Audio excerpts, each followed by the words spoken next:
survivors. It's Rosanna Novice again with Mindshift Thrive Global Ministries podcast. Thank you again for joining us. We have a very special episode today. We have the founders of Racheal's Rest Retreat.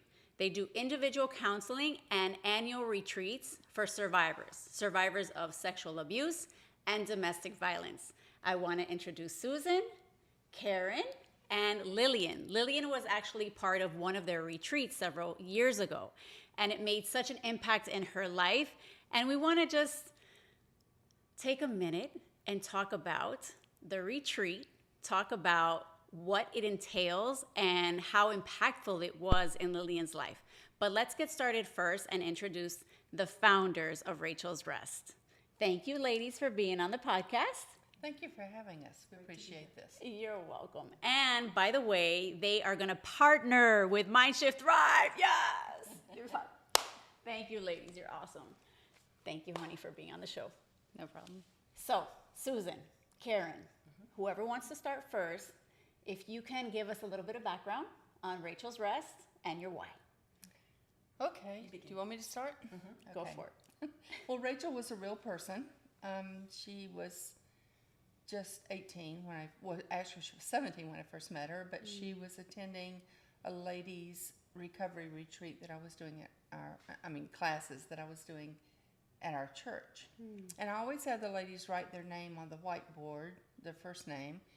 She wrote it out. It's Racheal. She said, I know, my parents couldn't even get my name right.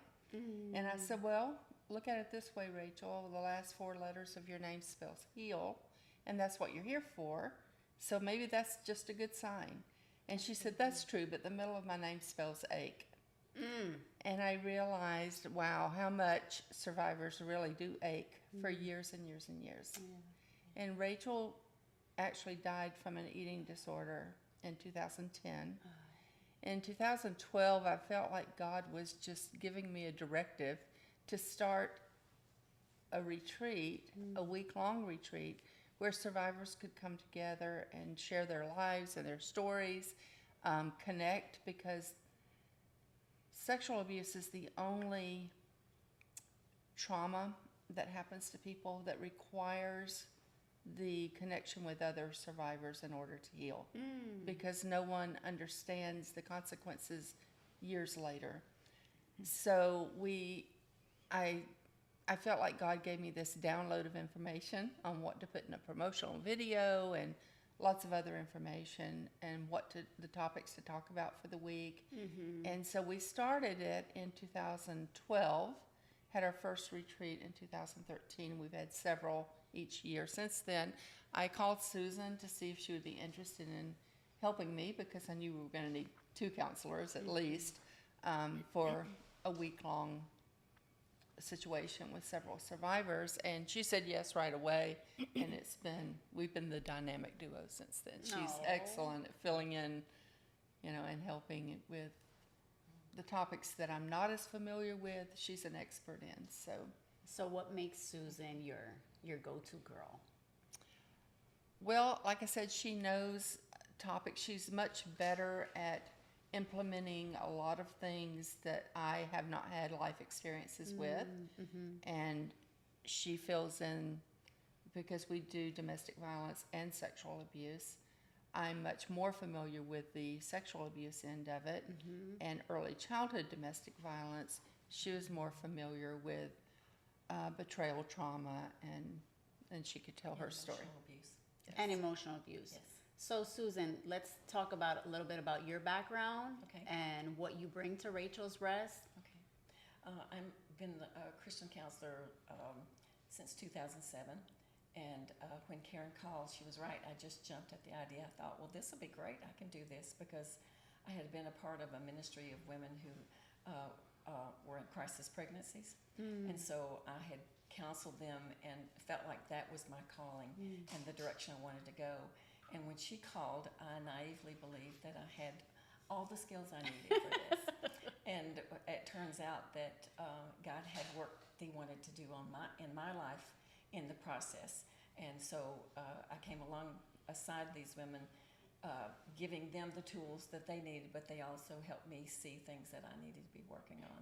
Yeah. But I would say with Karen and I, we both complement each other very well in the fact that she's much more compassionate and personal, whereas I'm more logic and theme-oriented, that sort of thing. So we Left we and do- right brain. Yes, we do complement each other. That's in great. what we have to offer. That's great. So with Rachel's Rest, I know that you had mentioned that it's a week long. Right. And for some people, it may sound a little bit of intimidating. Mm-hmm. Can we go into the why it needs to be a week long? I think that's when we've spoken about it in the past. At first, I was like, I don't know if they can push through. So why is it so important for it to be this lengthy? Well, we've discovered that with most of the groups, it takes until Wednesday for them to really begin to trust total strangers, because none of these people know each other. Yeah, makes They come sense. from all over the United States and Canada, and they're meeting with total strangers. They don't know anything about them, and it usually takes. We get together on Sunday evening. The program starts Monday morning. Okay. So they kind of have to warm up to each other, know if they can trust them, can they trust the confidentiality of the group, and things like that. But there's so many topics, and we really just brush the surface. But we talk about a lot of different topics. We have a different main one for each day.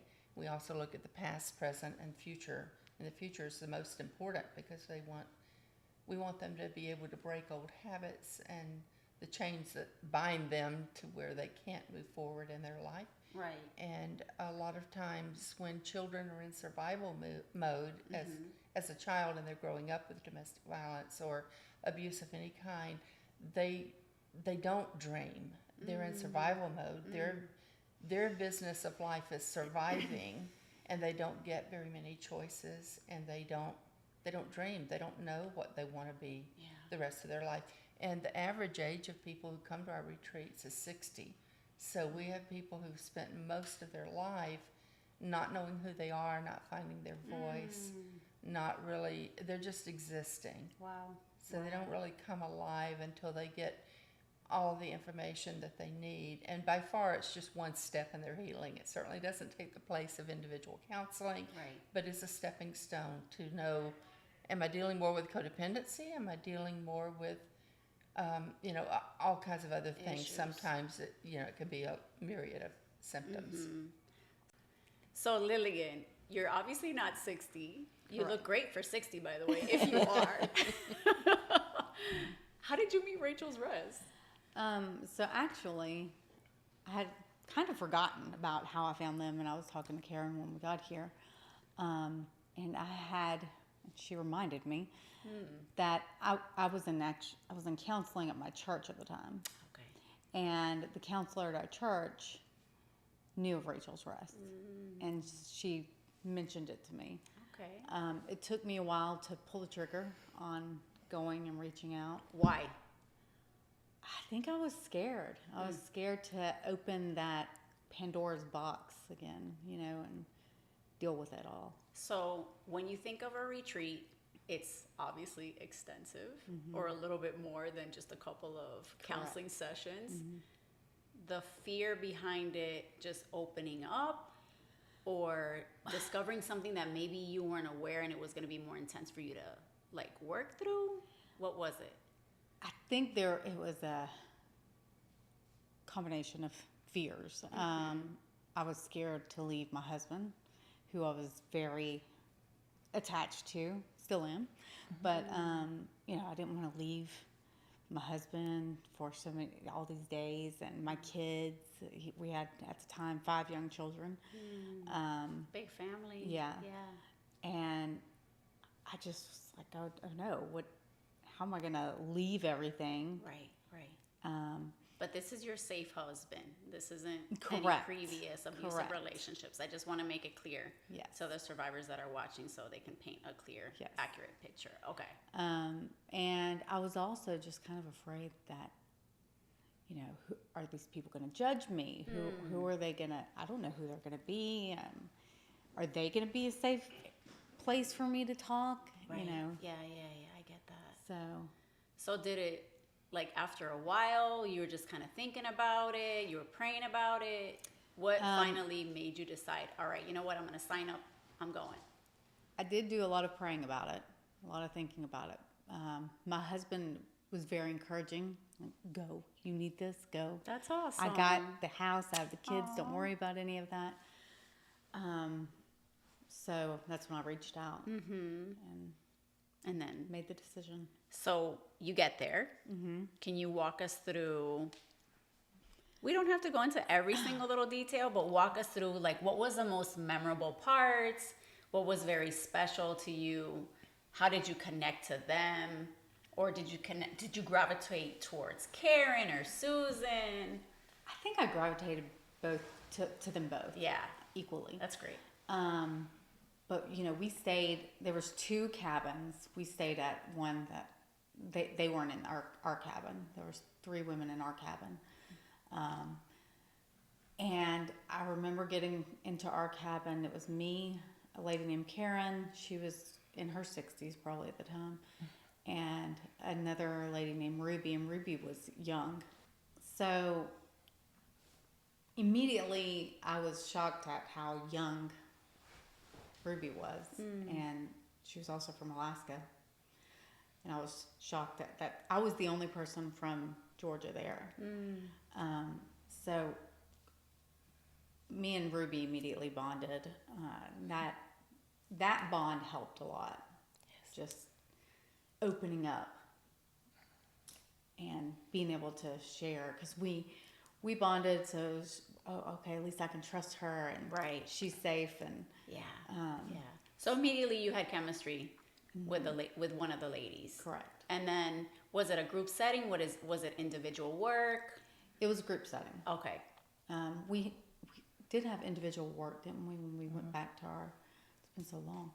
When we went back to, at the end of the night, we had some things that we could look over and do. Okay. But yeah, it was mainly group setting, group work. Right, right. And then while you were in the process of doing group work, what was going on in your mind? Did you have any apprehension at the beginning with sharing with other survivors, or did you feel like, okay, I think I can do this, I can work through this? I don't feel like I had a ton of apprehension. I've always been very open with my story, because I've always felt like maybe if I talk about it, it'll help somebody else. Right. So I don't feel like I had a lot of apprehension. However, I try to stick to the background until I know people. Yeah. Slow to warm up. Yes. Yeah. So, it probably took me a little while to be the first one to share. Yeah, yeah, I get that. So with Lillian, you remember the group work you had with her, and as far as like her connecting, you kind of felt that she was at a place where she could share openly. Well, they all have the opportunity to share, but nobody's forced to share. And honestly, at this point, we've done so many groups that I don't remember that specific, Yeah, an answer to of your course. specific question. I just know the group as a whole bonded, and especially I remember she and Ruby, their personalities just clicked, and they shared a lot.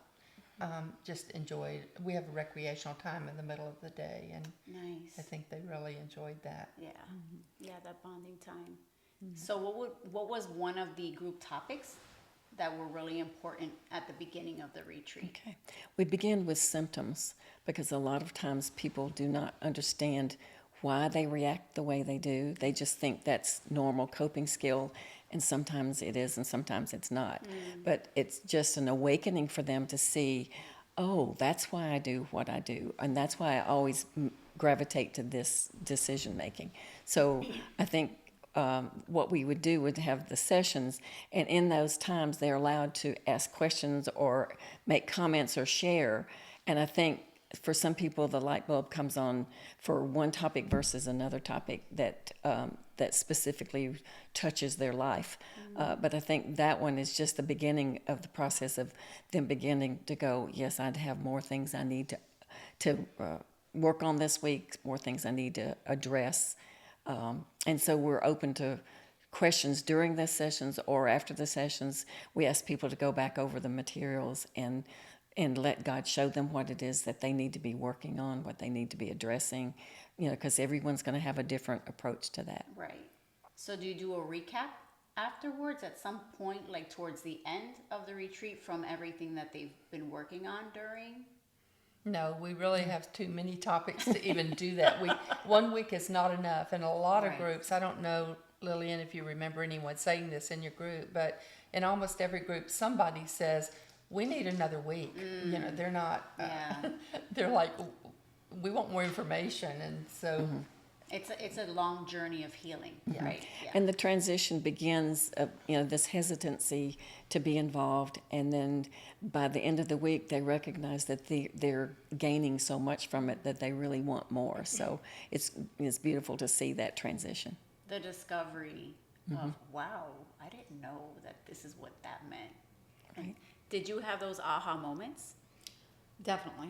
I definitely had moments where I was like, oh, wow. Because when we first got to the retreat, when we first got to the cabin, Karen and Susan were asking us about what do we like? What do we like to drink in the morning? What kind of coffee? What do we like in our coffee? And I was sitting there saying, oh, doesn't matter. I'm good with anything. Because I do have a laid-back personality to where I am okay with most things. But Karen said, no, you have a preference. What's your preference? I love And that. I was like, oh, I guess I do have a preference. Never really thought about it. Right. Yeah. Because my opinion didn't matter before. So that self-esteem was kind of like Oh, yeah. down, a little low.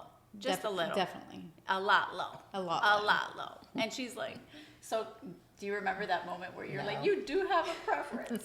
no, I don't remember that. But okay, so But I'm you glad don't you remember it. Right. So you don't remember it. So how does that make you feel? The fact that you let her know, yes, there are things Yeah, about I you love that you need hearing feedback and knowing that I did something right that week. No, I like Karen, knowing that. I mean, and with every individual person, there are those moments where it meant something to her, to someone else that might not, it might have just been a conversation they didn't remember. But for her, because that's what you really needed to focus on, was finding your voice and saying what you needed to, speaking up and knowing that it was a safe place that, okay, I can prefer one thing over another. So we were talking earlier in the studio. We were out here in the living room being all comfy, but I remember speaking to Susan, and she had mentioned that it's really important for the survivors to understand what their identity is, who they are on the inside. And you had mentioned something as simple as a favorite flower or your favorite color. Can you go into the dynamics of what's happening in the survivor's mind, and that when they are in those places and they stay stuck there and they don't move forward? Right. As we discussed, when there's abuse, the person does not have the ability to create. They are shut down and they're not given any creativity or any room to grow or expand, Love. and learn who they are. And so there's so many gaps and places in their lives where they just weren't allowed that. And so they've really sold themselves short. And so that self-esteem has really suffered because they don't feel like they have a right. I never felt like I had a right to have a favorite color or favorite flower. I had to sit and think.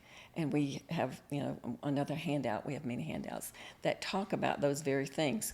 What is it that you enjoy doing? Where is it is your favorite place? What's your favorite food?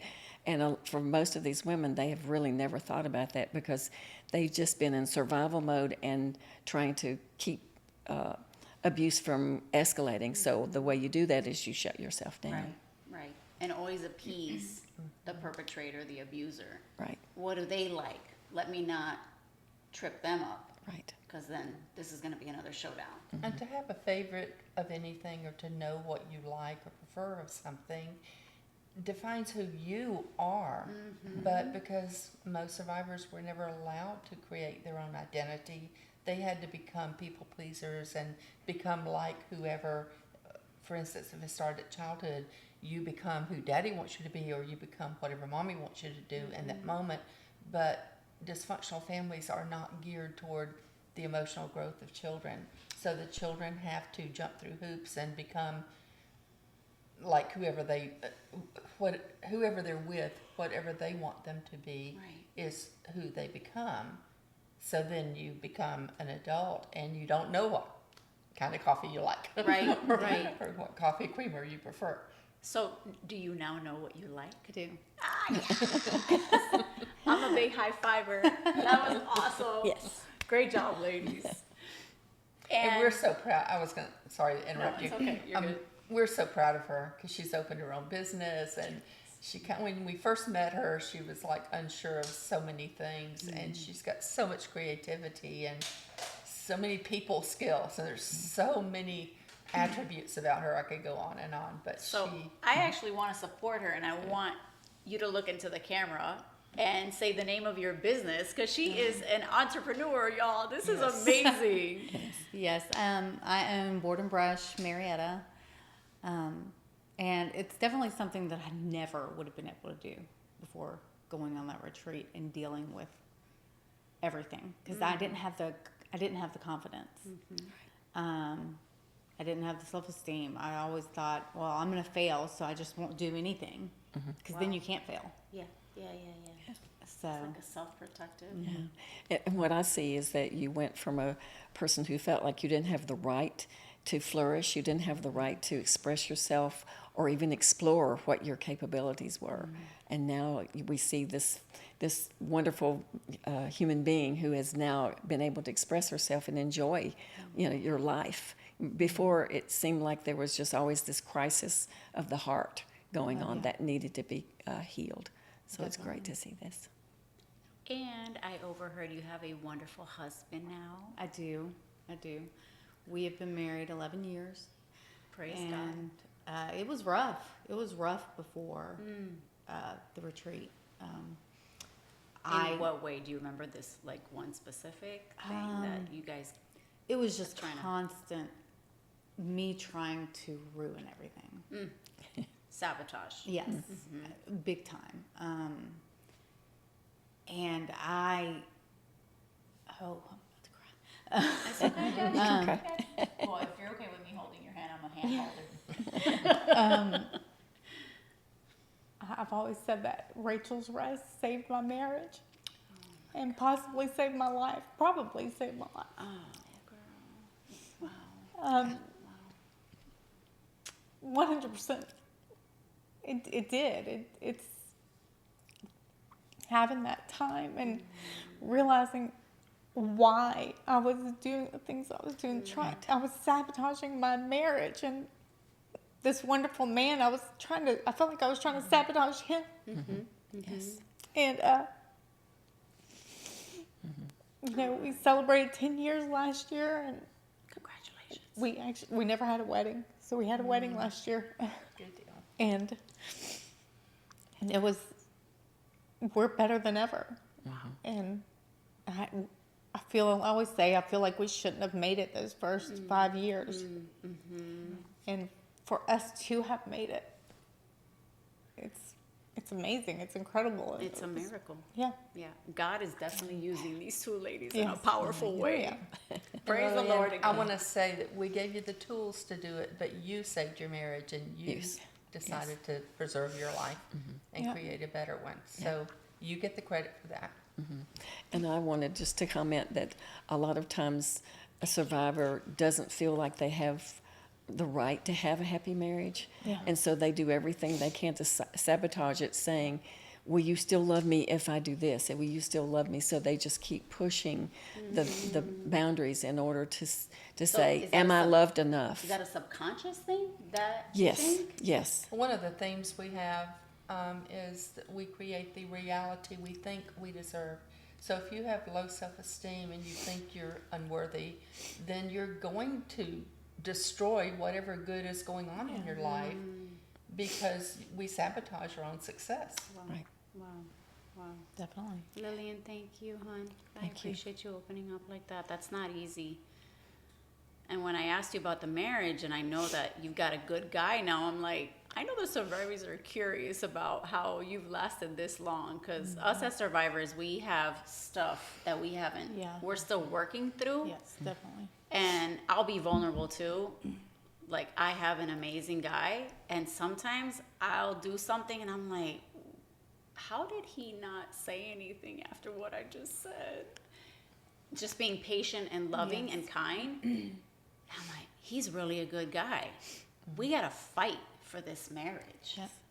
And nobody's perfect, because I'm sure your husband's got stuff too. Yeah. Like, we all have our unaddressed things. Sure. But once we start addressing them and we come together, when you had those tense moments, and after like the tools that you used, what specifically helped you through like one of the hurdles? Just so we can get a clear picture of maybe like the one thing that always was like, when you said sabotage, specifically, can you come up with something that he would be like, no, we're not doing this again? Or you'd be like, no, we can't? I think it was more Take your time.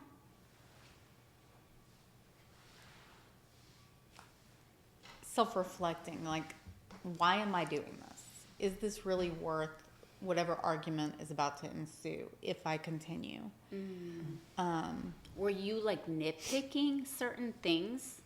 I- Were you making a big deal out of something that really wasn't? I was making more big deals out of things that shouldn't have been. Okay. And I also didn't know how to discuss. I didn't know how to have hey, we need to have a conversation about, usually it was the kids. Okay. We need to have a conversation about this. Yeah. Instead of me blowing up and exploding, that was being a conversation. Which it Right, wasn't. right. The way you approached it. Yes. Okay, all right, I got it. And then he'd be like, wait, hold up. Why are we screaming? Why are we getting to this point? Oh no! Usually we would both be starting You'd screaming go- at you'd that point. We were both screaming. He's like, I'm not letting you get away with this. I got something to say about it too.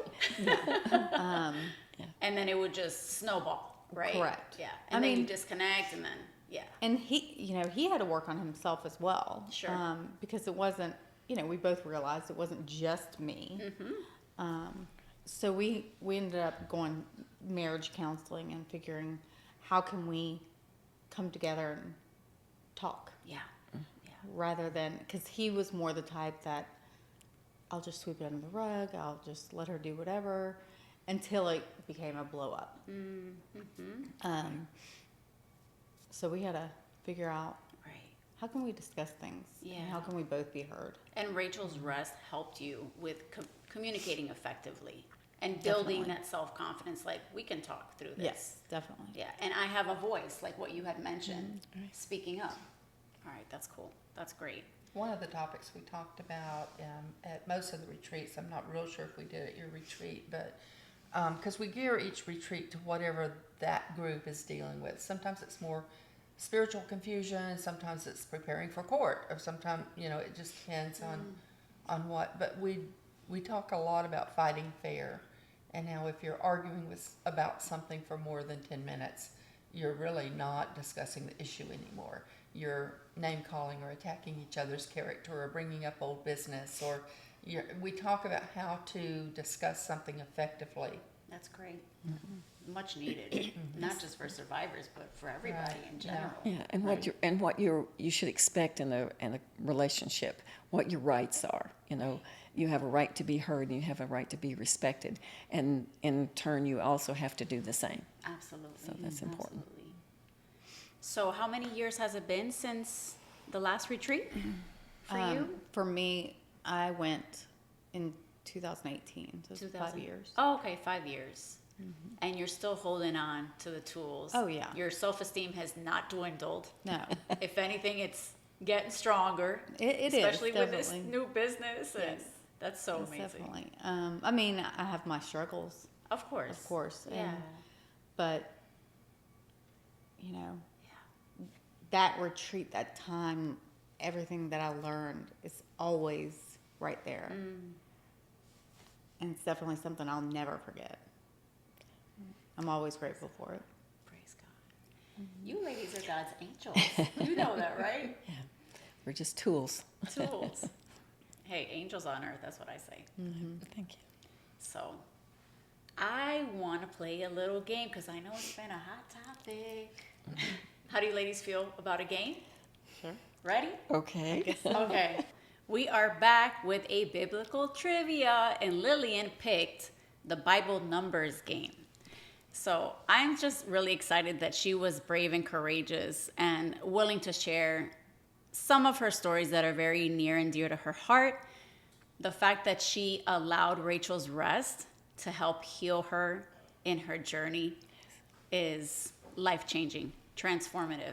And the way she mentioned it, with her heart and her tears that saved her marriage and essentially saved her life, is huge. And I want to thank you, Lillian, for your bravery. Do you ladies have anything to say to Lillian? We're just so very proud and so very pleased and blessed to see you and see you thrive. Just to thrive. Amen. Amen. And we're glad you live locally because we can find you anytime we want to. Back at you. All right, so are you ready? Yeah. Okay. She's really brave because she's going through my questions. All right. No, question number 1. Now, you know what? We're going to do something a little different. I'm going to have you, like, you know, instead of like the making a phone call situation, you can have either Karen or Susan help you out. So phone we a are, friend. yeah, like the phone a friend thing, but you turn to one of your counselors for help. Okay. Okay? So you're not going to lose. Trust me. You are a winner, girl. You are a thriver. The Lord rested on which day? We have 1 through 7 days. Now. The stuff. Yeah! It's like, Ding, ding, ding, ding, ding, ding. I told you this is going to be easy. It's fun, but it's going to be easy. Okay, number 2. How many days was Jesus in the wilderness? And how many years were the Israelites in the wilderness on their way to the promised land? Was it 100, 4, 1, or 40? 40. She got it. Ding, ding, ding, ding, ding, ding, ding. You see? There's 2. 2 for 2. In the church a time or two. That's good. I like that. Which number best fits the amount of disciples Jesus chose for his ministry? 5, 9, 24, or 12? Wasn't 12 disciples? Yes. Look at that! All right. Ding, ding, ding. I need a little bell, right, Big Bell? I need a little bell. Okay, for the next time. Question number 4. Which book in the Old Testament has only 1 chapter? Oh my gosh. Okay, no, but it's not a fill in the blank. It's another multiple choice. Okay. So I got you. A, the book of Revelation. B, the book of fruit baskets. That's a hard one, right?